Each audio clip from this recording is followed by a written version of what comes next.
April 1945. The Neckar River Valley, a small town outside Heidelberg, Baden-Württemberg. The sun breaks through persistent fog as the first American jeeps roll onto cobblestone streets that have survived 3 centuries of European history but not the thunder of Allied bombardment. 3 women, Margareta, Ilse, and Anna, stand behind partially destroyed shop fronts, their bodies tense with a fear so profound it has calcified into their posture. Their faces are gaunt. Not from ugliness, but from starvation. Their clothing hangs like fabric on frames. Their eyes are the eyes of people who have been told by loudspeakers and propaganda films that the soldiers approaching them will commit unspeakable horrors. And yet they wait, frozen at the intersection of terror and necessity. One thought dominates their minds: what will happen to us? The American soldiers who arrive that April morning possess a different species of shock. They have been marching through German territory for weeks, encountering villages emptied by retreat, witnessing the skeletal remains of death camps, and absorbing the physical reality of industrial genocide. The propaganda films they watched before deployment, cartoons depicting grotesque German caricatures, newsreels emphasizing Prussian brutality, have collided violently with the sight before them, not monsters, but women, children, and old men in rags. Some GIs expected to find a nation of fierce Amazons indoctrinated into pure Nazi ideology. Instead, they found human beings destroyed by war, as broken as the cities themselves. Do you know the most dangerous myth about history?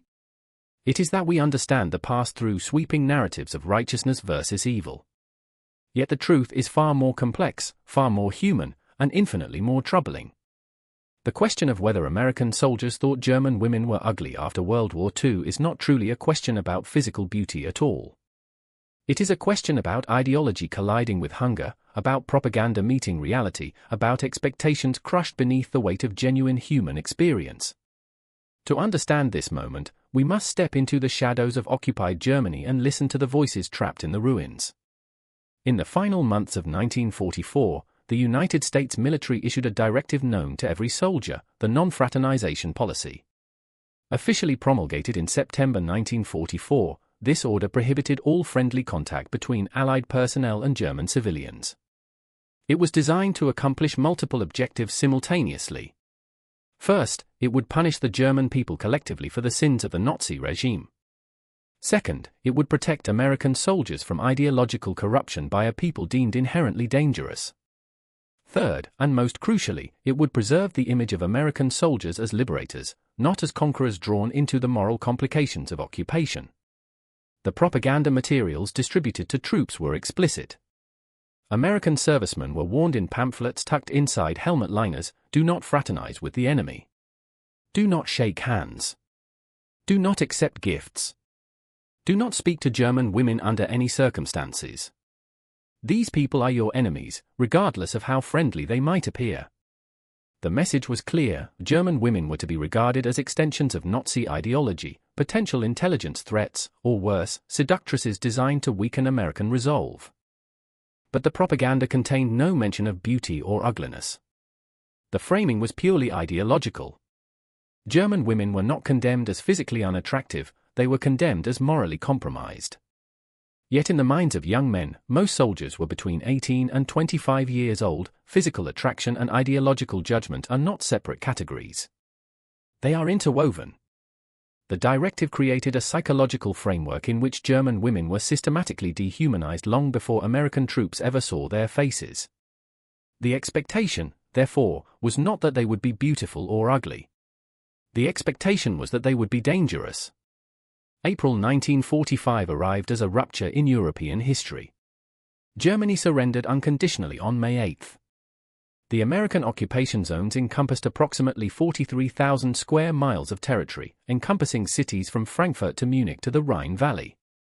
What the soldiers encountered was not a nation conquered in a clean military sense. It was a nation dismembered. Entire city blocks had been reduced to rubble by Allied bombing campaigns that had continued relentlessly from 1943 onwards. The firebombing of Dresden in February 1945 had killed approximately 25,000 people in 3 days. Hamburg, Berlin, Cologne, all gutted by incendiary weapons that created firestorms so intense they changed weather patterns. The women who encountered American soldiers were not abstractions. They were survivors of apocalypse. By June 1945, the statistical reality was undeniable. Within the American occupation zone alone, women outnumbered men by extraordinary margins.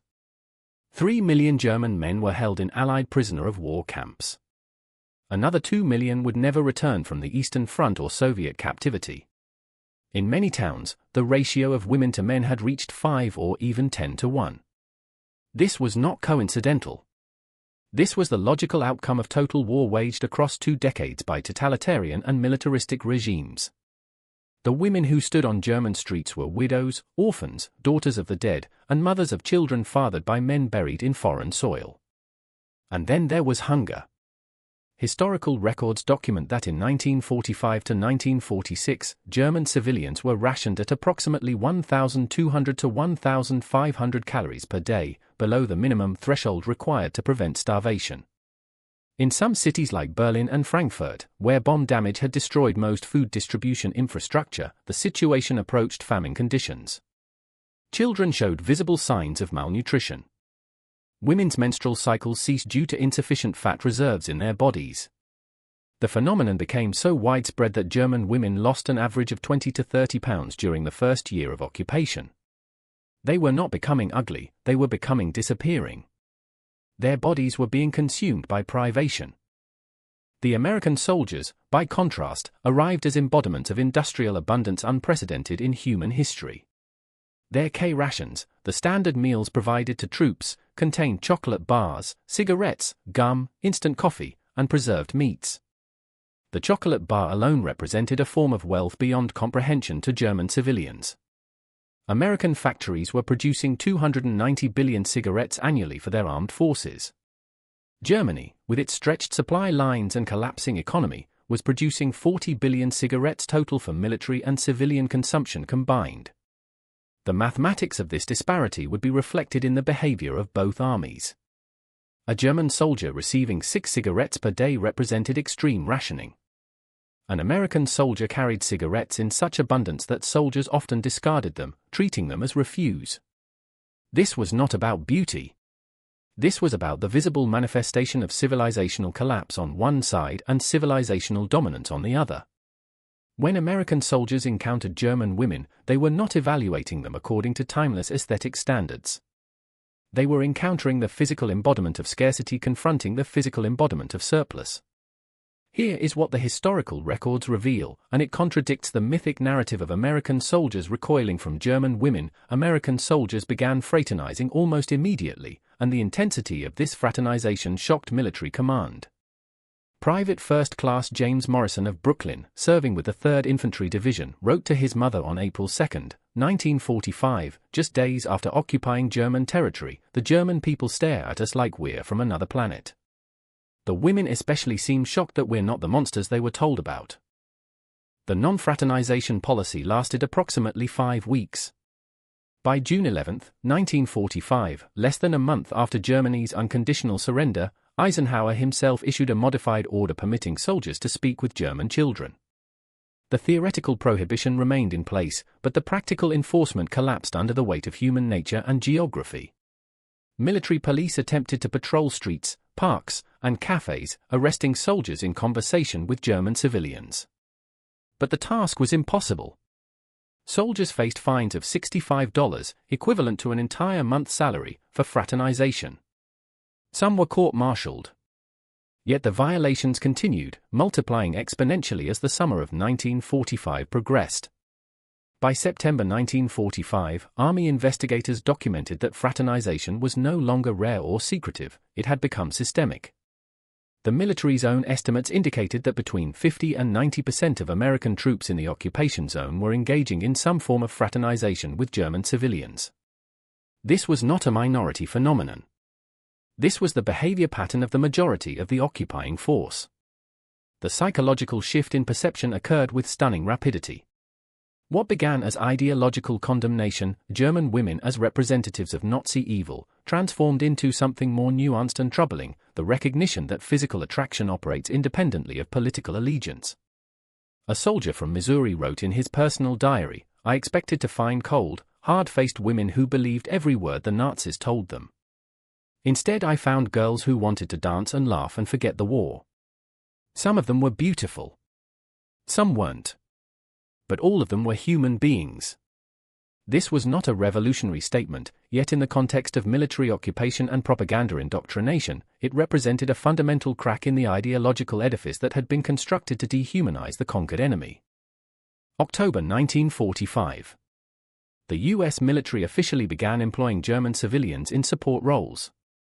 By December 1945, approximately 300,000 Germans had been hired by the American Occupation Authority, including nearly 100,000 women working as secretaries, translators, telephone operators, and domestic workers in officers' quarters and military administrative offices. The wages paid by the American military, approximately 200 Reichsmark per month, represented 3 times the standard German civilian wage and provided access to American commissaries where food, chocolate, and cigarettes could be purchased. This employment created a new category of German women, those who had access to American generosity. The dance halls of Heidelberg, Stuttgart, and Frankfurt became sites where this collision of cultures manifested most visibly. Initially, these establishments were technically off-limits to American troops. Military orders designated large sections of German towns as prohibited zones. Yet soldiers found ways around these restrictions. German women who gained employment with the American military also gained status within their devastated communities. They could obtain food. They could secure medicine. They could protect their families from destitution. The phenomenon became so widespread that it acquired various designations in period documents and oral histories. German newspapers that had somehow survived the war or been re-established under American military administration began publishing scandalous accounts of fraternization. In some regions, particularly in Bavaria and Stuttgart, women who were seen regularly with American soldiers began to be ostracized by neighbors and even family members. Rumors spread, some based on fact, others on malice, that these women had become prostitutes. The term Fraulein, which once denoted unmarried women of respectable status, began to acquire connotations of moral compromise in conversation among Germans themselves. The irony was profound. American soldiers were not being judged by German society as conquerors appreciating conquered beauty. German women were being judged by their own culture as traitors for accepting food, protection, and companionship from the occupiers. Yet the documentary evidence is clear: the relationships that formed between American soldiers and German women were neither purely transactional nor purely romantic. They existed in the ambiguous space between survival and emotion. A woman named Brunhild recalled decades later, "An American soldier gave me a chocolate bar. My mother cried. She had not seen chocolate in 8 years. My younger brother ate half of it in one sitting. He cried too. The next day the soldier brought cigarettes. My father, who had been bitter and broken, suddenly had items to trade. We could buy a kilogram of butter on the black market with those cigarettes." Was it love? No. But was it survival? Yes. And within the survival, something else grew. Friendship? Respect? Maybe even genuine affection. This testimony captures the psychological complexity of the occupation. Beauty and ugliness were rendered irrelevant by the more fundamental categories of hunger and abundance, desperation and security, dehumanization and the sudden recognition of shared humanity. By late 1945, the narrative had inverted in unexpected ways. American soldiers were not debating whether German women were attractive or unattractive. They were confronting a more unsettling question: what does it mean to experience attraction to the women of a nation we have just defeated? What does it mean to feel empathy for people we were taught to hate? Technical Sergeant William Barnes of the 82nd Airborne Division maintained a detailed account of his observations during the occupation. In his personal letters, later archived at the Imperial War Museum, he documented conversations with German civilians, including detailed descriptions of encounters with German women. What strikes the modern reader is the complete absence of aesthetic judgment. Barnes' focus was not on whether German women met contemporary beauty standards. His focus was on the contradiction between propaganda and reality. He wrote, "The faces I see are not the faces of fanatics. They are the faces of people broken by war. Some show scars from bombing. Others show the hollow look of long hunger. Their beauty or ugliness seems almost meaningless in the context of this devastation. What strikes me most is their dignity, the way they carry themselves despite everything they have lost. This observation from a contemporary observer reveals something crucial. In the immediate post-war period, the question of physical beauty was subordinate to the question of human dignity. American soldiers were not engaged in abstract aesthetic evaluation of German women. They were encountering the physical and psychological consequences of total war, and their reactions reflected that reality. December 1946. Eisenhower officially lifted the ban on marriage between American servicemen and German women, conditional on military background investigations and medical examinations. The response was staggering. Between December 1946 and the end of 1950, more than 14,000 German women applied to marry American soldiers. This was not a small phenomenon. This represented a significant migration of German women to the United States, creating a permanent demographic and cultural link between the occupation zone and American society. The applications were subject to extensive scrutiny.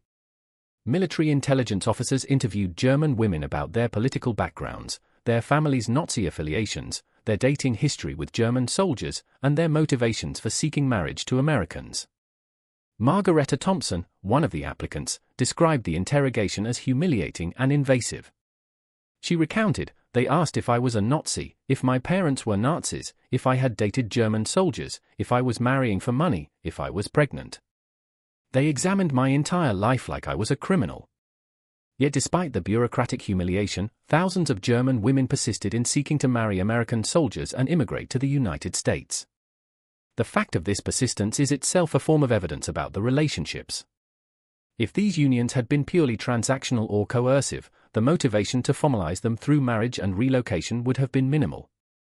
The women who married American soldiers were making a deliberate choice to abandon their homeland, their families, their language, and their culture in order to build new lives with men they had come to love or trust sufficiently to commit to marriage. This was not a trivial decision.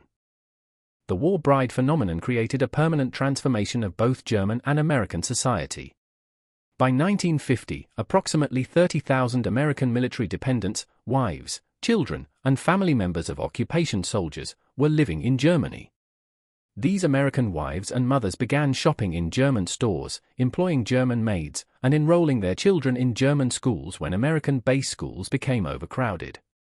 They became, in effect, unofficial ambassadors of cultural exchange, breaking down barriers through mundane daily interaction that formal diplomacy could never accomplish. Throughout this narrative, one object recurs in testimonies, letters, and historical records with such frequency that it transcends mere commodity and becomes symbolic representation: chocolate. The chocolate bar embodied American abundance in a form so concentrated, so visible, so universally comprehensible that it became the token exchange of the occupation. Soldiers distributed chocolate to children on streets. They offered chocolate bars to girls at dance halls in exchange for companionship. Chocolate became negotiable currency on black markets where German families bartered for goods they needed to survive. One American soldier wrote, "I would trade a bar of chocolate for a dance, a kiss, a conversation in broken English and broken German.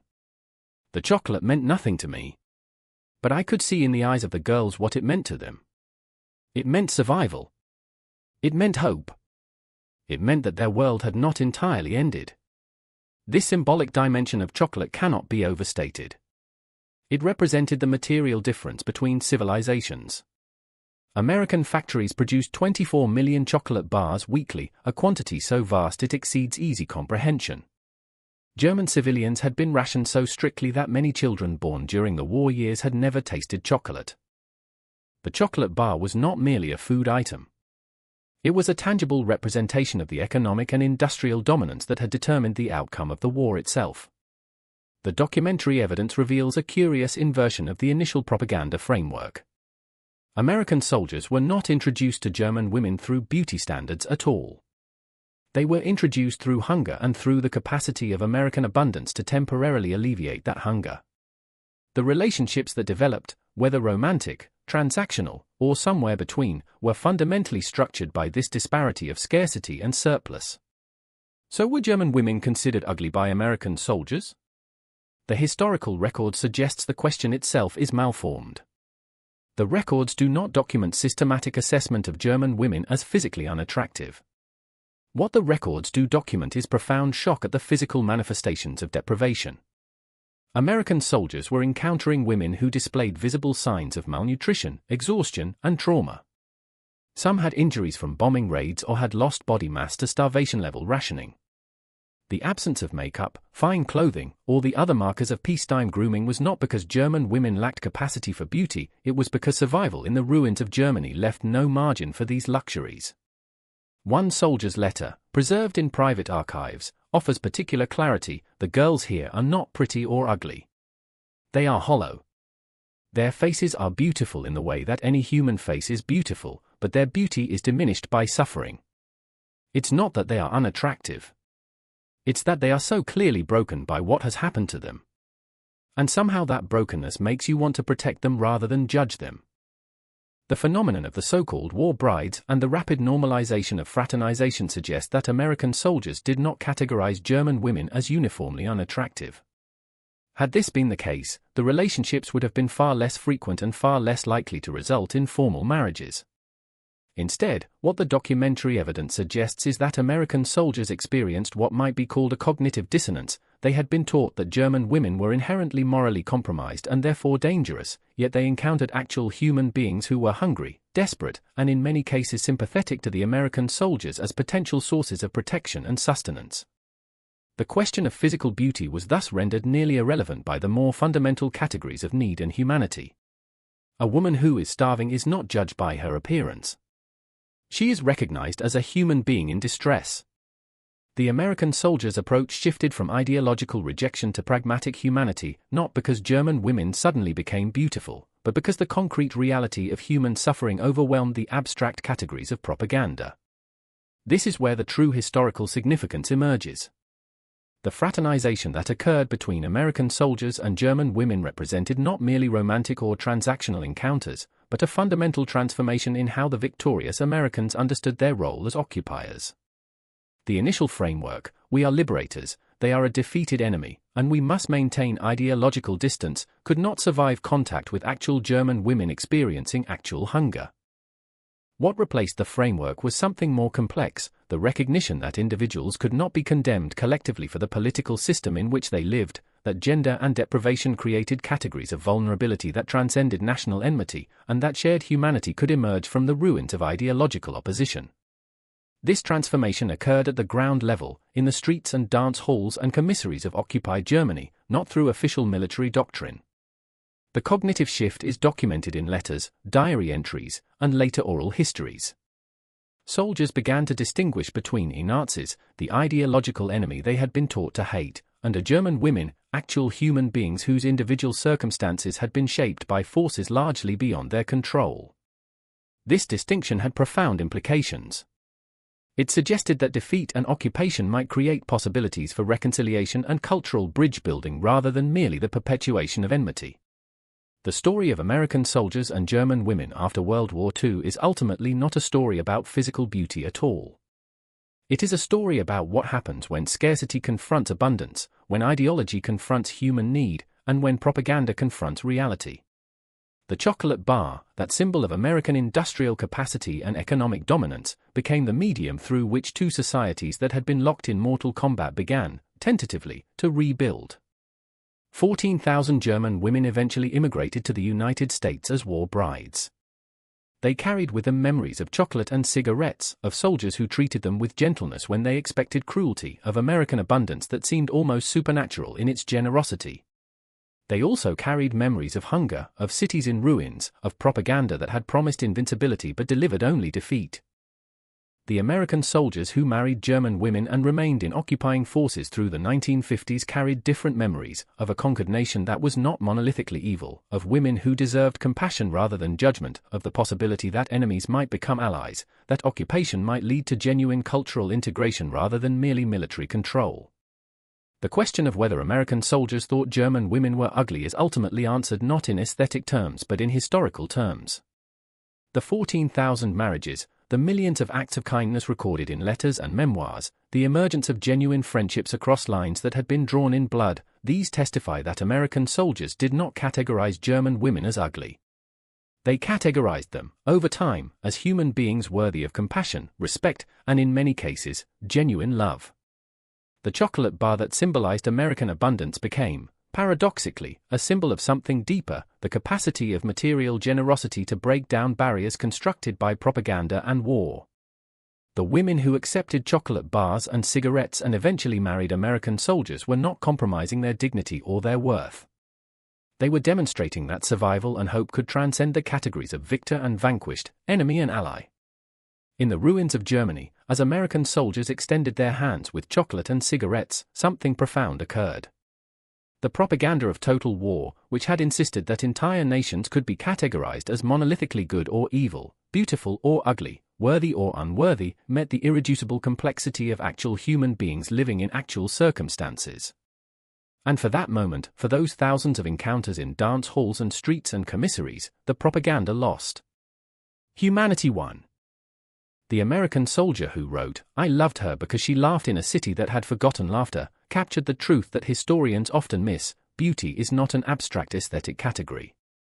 Beauty is the capacity to create joy in the midst of desolation, to find hope in the wreckage, to believe in tomorrow even when yesterday has been consumed by fire. The German women who encountered American soldiers and sometimes married them were not ugly or beautiful in any timeless sense. They were survivors. And in the post-war world that emerged from the ashes of Nazism, that survival itself became a form of beauty, the beauty of resilience, the beauty of the human capacity to transcend ideology, the beauty of the recognition that those we are taught to hate are often, when we look closely, simply human beings as broken and as hopeful as ourselves. This is the untold story encoded in the statistics of war brides, in the fragments of letters preserved in archives, in the testimonies of women who walked away from their homeland to build new lives, and in the silence of soldiers who returned to America carrying memories they rarely spoke of but never forgot. It is a story about how democracy, symbolized by chocolate bars offered freely rather than rationed by totalitarian decree, proved to be more attractive than propaganda, more compelling than ideology, more human than the categories that nations construct to understand their enemies.